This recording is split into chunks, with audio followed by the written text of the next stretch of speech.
საიმისოთ, რომ ეს კანონი ევროპული დონის გაეხადა.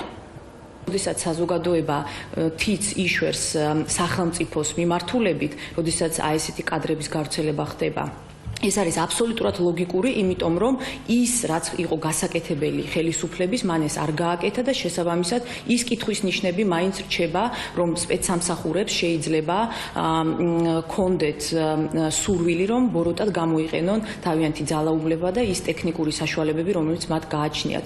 დღეს ცალსახად ეს ყველაფერი არის მთავრობის პასუხისმგებლობა. კიდევ ერთხელ ჩვენ ვთხოვთ მათ, რომ ეფექტური გამოძიება ჩაატარონ არა მხოლოდ ამ ფაქტთან დაკავშირებით, არამედ სხვა ფაქტებთან დაკავშირებითაც. ხელს ვიბანთ ყველა ასეთ შემთხვევაზე, ხელისუფლება ხელს იშვერს დაუდგენელი პირებისაგან და არ უნდა არანაირი პასუხისმგებლობის აღება.